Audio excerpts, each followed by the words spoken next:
I feel like I have a key to happiness that I wish I could bottle it and I would sell it and I would make so much money. I can't bottle it, I can't sell it, but I want to tell you what it is. It goes like this.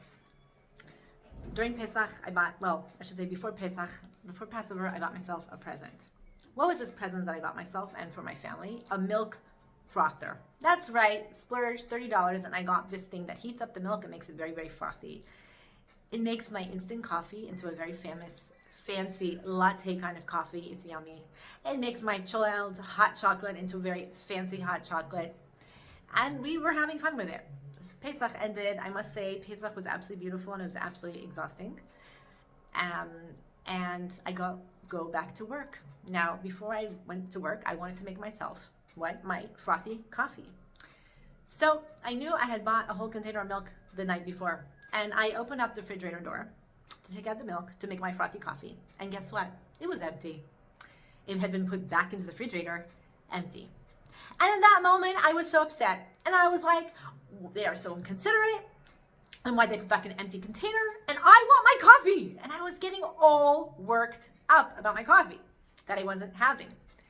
And then all of a sudden I realized something, that like, Baruch Hashem, my kids are drinking milk. But more than that, it's not just a changing in perspective. I realized that the reason why I am so upset is because I want something that I'm not getting. Now let me ask you a question. When you are upset, the main reason, is it or is it not? It's just because you have a desire and you have a will and you're not getting what you want. And the moment that you realize, wait a minute, it's not about my will, but it's the will of Hashem. Yes, my children were the messengers that I don't have my milk. But at this moment, I have to realize that the reason why I don't have my milk is not because of my kids that put back the empty container. It's because Hashem does not want me to have this milk. And the moment that I realized that, I must tell you, I was actually quite happy. And of course, then you can problem and solutionize and say, well, I can get some milk later, or I can have a coffee without milk, or I can go without my coffee. But it's nullifying the me. I actually was able to nullify my will to Hashem's will, and that actually brought me happiness. Yes, in Pirket Avot says, this is what our goal is, and is to nullify your will to the will of the Creator. And here we are in the times of Sefriat haOmer, where we are working on ourselves. And there's two things here that are key. Number one, it says that the students of Rabbi Akiva, they died a terrible plague during this time. And why? Because they did not show kavod, they did not have respect one for the other. Now the question has been asked, wait a minute, Rabbi Akiva was their teacher. Rabbi Akiva was the one who said, "V'ahavta kamocha" is the biggest principle there is in the Torah. Loving your fellow as yourself, this is huge. How could it be that they didn't do "V'ahavta kamocha"? And I was thinking, I'm sure they actually did "V'ahavta kamocha." I'm sure they had no problem loving each other. But guess what? You can love somebody and you cannot respect them. You cannot see their godliness. You cannot realize also that them being different and doing something differently than the way I want it, it's not even them. It's HaKadosh Baruch Hu. Meaning what? No matter what, I can love my children, I can love my family members, I can love a parent, I can love a sibling, I can love a person.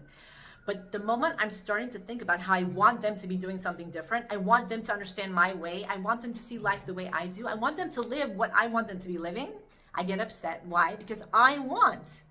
And I'm not looking at their wants. I'm not looking ultimately at what Hashem wants. And I'm not showing them respect. I'm not showing them kavod.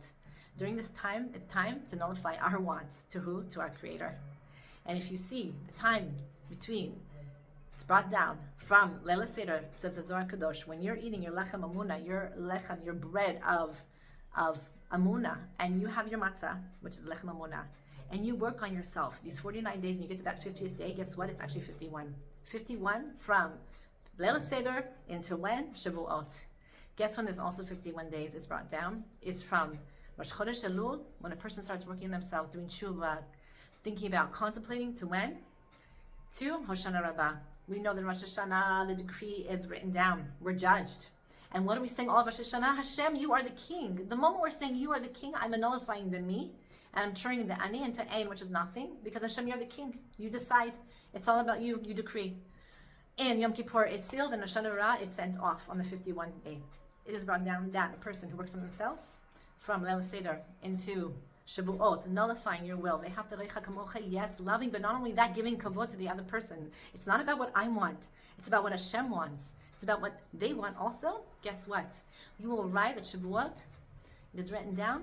And then you will not have any deen, any judgment on Rosh Hashanah, because you've already done it. You've already nullified yourself. To who? To HaKadosh Baruch Hu. Therefore, you can say, Naseh v'nishmat. You can stand there and say whatever is You're asking us, Hashem, we're going to do. Because all the other nations, what did they say? Well, what's inside here of this Torah before I receive it? They wanted to know it's on a condition. Like, I'm going to do it on condition. Comes Am Yisrael, and we have this koach, we have this power to do what? To say, whatever you want, Hashem, is what we want. This is a powerful tool. It's a huge tool for Shalom Bayit. The moment that you find yourself getting upset, ask yourself, is it because I'm not getting what I want?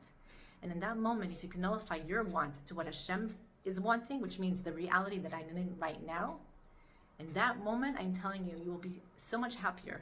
You'll be so much calmer, so much more relaxed.